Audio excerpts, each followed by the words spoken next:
Hi, I'm Katie Sabo. I'm a tax and advisory senior in our Ann Arbor office.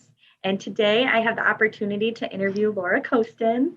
Laura, when I was told that I was going to interview you, I was so excited because I think you have a really great background story about how you got to where you are in Raymond today. So I'll let you tell a little bit about the transitions you've made and give some background. I'm currently an advisory and tax manager in our Jackson office. Work with a variety of clients, closely held businesses, individuals, not for profits. Um, but as you mentioned, I have gone through several transitions in my career here at Rehmann.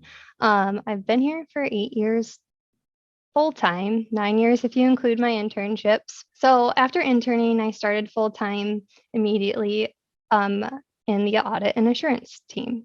I split my time between our commercial assurance team and our governmental sector assurance team, but the tax team asked me if I wanted to come back and help them during busy season. I happily agreed.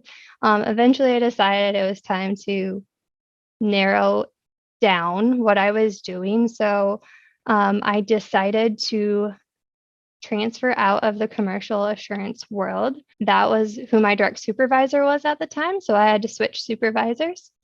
And for the next 2 years, I did governmental assurance and tax. Their busy seasons are opposite. So I was able to help them both while they needed it. However, it required a lot of work and time on my end. So naturally, I decided I need to cut back, otherwise, I might burn myself out. So, for multiple reasons, I decided to focus my time and energy in our tax department. That's kind of my background and how I ended up here and on the Wow. tax team. I just love that story because it shows that if you are a talented individual, the firm is going to do what they can to keep you. And that's amazing. Absolutely. But just requesting a transfer of supervisor and department sounds so intimidating to me. And I'm sure it took a lot of confidence. So, you know, what can you speak to the role of confidence? What role did confidence play in you requesting those transfers? I learned I had to advocate for myself and I had to build that confidence to speak up for what I wanted and what I needed in my career. That is awesome. Do you have any tips for young women on how to build that confidence in their careers? To learn to advocate for yourself. I think, if you know you don't like doing something or you know it's not going to work for you in the long run, if you don't advocate for yourself, you're not going to be successful. You're not going to be doing what you want to do. And I also think it's important to lean on those who support you, both personally in your personal life, but professionally as well, because those people help build your confidence and help you speak up for what you need.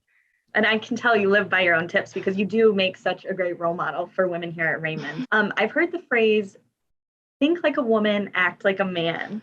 How applicable do you think that is in our career? I've heard it as a suggestion for women to succeed in business. Do you think that applies currently?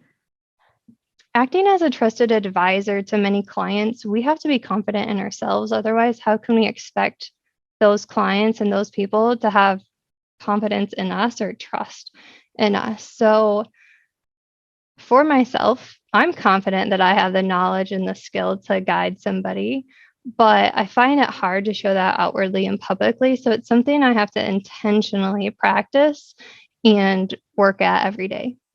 Mhm.